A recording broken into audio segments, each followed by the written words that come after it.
Taste and മെമ്മറീസിലേക്ക് സ്വാഗതം. ഇന്ന് ഞാൻ വന്നിരിക്കുന്നത് മുരിങ്ങയില വെച്ചിട്ട് തയ്യാറാക്കിയെടുക്കാൻ പറ്റിയ 2 റെസിപ്പീസ് ആയിട്ടാണ്. ആദ്യത്തെ റെസിപ്പി തയ്യാറാക്കിയെടുക്കാനായിട്ട് ഞാനിവിടെ 250 ml കപ്പിൽ മെഷർ ചെയ്തിട്ട് 1 കപ്പ് തുവരപ്പരിപ്പ് എടുത്തിട്ടുണ്ട്. നമ്മൾ സാമ്പാറൊക്കെ വെക്കാനായിട്ട് എടുക്കുന്ന പരിപ്പുണ്ടല്ലോ, അതാണ്. അത് കഴുകി ക്ലീൻ ചെയ്തിട്ട് കുക്കറിലോട്ട് മാറ്റി കൊടുത്തിട്ടുണ്ട്. ഇനി വേണ്ടത് തക്കാളിയാണ്. ഒരു മീഡിയം സൈസ് തക്കാളി ഇതുപോലെ ഒന്ന് അരിഞ്ഞ് കുക്കറിലോട്ട് ചേർത്ത് കൊടുക്കുകയാണ്. ഇനി 250 ml കപ്പിൽ മെഷർ ചെയ്തിട്ട് 2 കപ്പ് വെള്ളം കുക്കറിലോട്ട് ചേർത്ത് കൊടുത്തിട്ടുണ്ട്.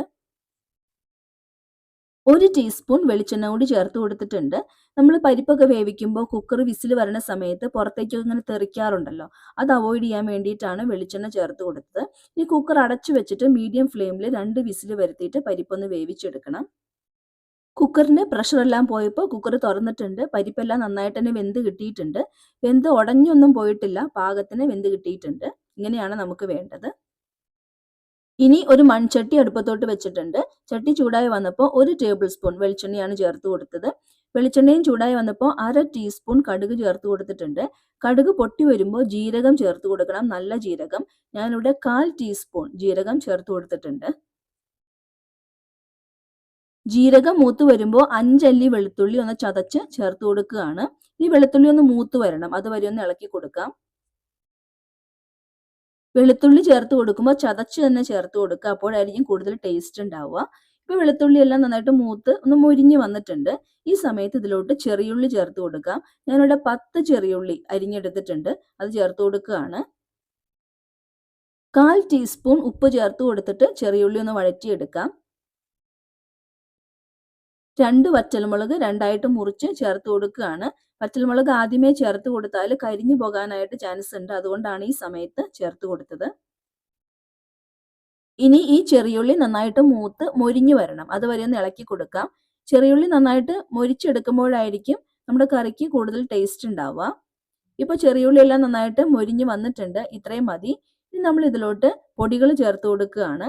1/4 ടീസ്പൂൺ മഞ്ഞൾപ്പൊടി.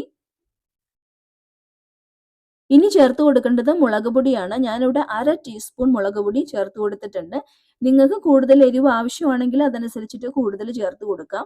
പൊടികൾ ചേർത്ത് കൊടുത്തിട്ട് പെട്ടെന്ന് തന്നെ ഒന്ന് ഇളക്കി യോജിപ്പിച്ചെടുക്കുക. പൊടികൾ കരിഞ്ഞു പോകരുത്. പൊടികൾ ചേർത്ത് കൊടുക്കുന്ന സമയത്ത് തീ ലോ ഫ്ലെയിമിലോട്ടാക്കി വെക്കുന്നതായിരിക്കും നല്ലത്.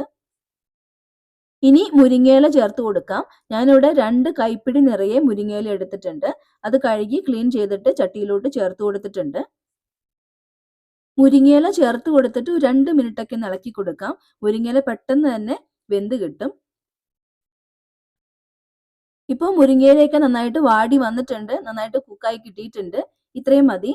ഈ സമയത്ത് നമ്മൾ ഇതിലോട്ട് നമ്മൾ നേരത്തെ വേവിച്ചു വെച്ച പരിപ്പുണ്ടല്ലോ, അത് ചേർത്ത് കൊടുക്കുകയാണ്. പരിപ്പും മുരിങ്ങയിലയും നന്നായിട്ട് തന്നെ ഒന്ന് ഇളക്കി യോജിപ്പിച്ചെടുക്കാം. ഇപ്പോൾ ഈ കറി കുറച്ച് തിക്കായിട്ടാണുള്ളത്. ഒന്ന് ലൂസാക്കി എടുക്കാൻ വേണ്ടിയിട്ട് കുറച്ച് ചൂടുവെള്ളം ചേർത്ത് കൊടുക്കുകയാണ്. 1/4 ടീസ്പൂൺ ഉപ്പ് ചേർത്ത് കൊടുക്കുകയാണ്. നമ്മൾ നേരത്തെ ചെറിയുള്ളി വഴറ്റിയ സമയത്ത് 1/4 ടീസ്പൂൺ ഉപ്പ് ചേർത്ത് കൊടുത്തിട്ടുണ്ട്. അങ്ങനെ മൊത്തം ഇപ്പോൾ 1/2 ടീസ്പൂൺ ഉപ്പാണ് കറിയിലോട്ട് ചേർത്ത് കൊടുത്തത്. ഇതെല്ലാം ചേർത്ത് കൊടുത്തിട്ട് നന്നായിട്ട് ഒന്ന് ഇളക്കി യോജിപ്പിച്ചെടുക്കുകയാണ്. ഇനി ഈ കറി നന്നായിട്ടൊന്ന് തിളച്ചു വരണം. ഇപ്പോൾ കറി നന്നായിട്ട് തന്നെ തിളച്ചു വന്നിട്ടുണ്ട്. ഈ സമയത്ത് ഉപ്പ് നോക്കിയിട്ട് ആവശ്യമാണെങ്കിൽ ചേർത്ത് കൊടുക്കുക. ഞാനിവിടെ 1/2 ടീസ്പൂൺ ഉപ്പേ ചേർത്ത് കൊടുത്തിട്ടുള്ളൂ. ഇപ്പോൾ ഈ കറി ഈ ഒരു കൺസിസ്റ്റൻസിയിലാണ് ഉള്ളത്. ഇരിക്കുന്തോറും കറി ഒന്ന് കുറുകി വരും. ഇനി ഞാൻ ഇതിലോട്ട് 1 ടീസ്പൂൺ നെയ്യ് ചേർത്ത് കൊടുത്തിട്ടുണ്ട്. അത് ഓപ്ഷണൽ ആണ്, നിങ്ങൾക്ക് താല്പര്യം ഉണ്ടെങ്കിൽ മാത്രം ചേർത്ത് കൊടുത്താൽ മതി. നെയ്യ് ചേർത്ത് കൊടുക്കുമ്പോൾ കറിക്ക് നല്ലൊരു ടേസ്റ്റ് ആയിരിക്കും. നെയ്യ് ചേർത്ത് കൊടുത്തിട്ട് സ്റ്റവ് ഓഫ് ചെയ്യാണ്. അപ്പോൾ ഇത്രയേ ഉള്ളൂ. പരിപ്പും മുരിങ്ങയിലയൊക്കെ വെച്ചിട്ട് തയ്യാറാക്കി എടുക്കാൻ പറ്റിയ വളരെ ഹെൽത്തി ആയിട്ടുള്ള ഒരു കറിയാണ്. ചോറിൻ്റെ കൂടെയും ചപ്പാത്തിയുടെ കൂടെയൊക്കെ ഒരുപോലെ കഴിക്കാൻ പറ്റിയ ഒരു കറിയാണ്. ട്രൈ ചെയ്ത് നോക്കിയിട്ട് അഭിപ്രായം പറയണേ. അടുത്ത റെസിപ്പി തയ്യാറാക്കി എടുക്കാനായിട്ട് ചൂടായ ചീനച്ചട്ടിയിലോട്ട് കുറച്ച് വെളിച്ചെണ്ണ ചേർത്ത് കൊടുത്തിട്ടുണ്ട്. വെളിച്ചെണ്ണ ഒന്ന് ചൂടായി വന്നപ്പോൾ ഒരു മീഡിയം സൈസ് സവാള ചെറുതായിട്ടൊന്ന് അരിഞ്ഞ് ചേർത്ത് കൊടുക്കുകയാണ്.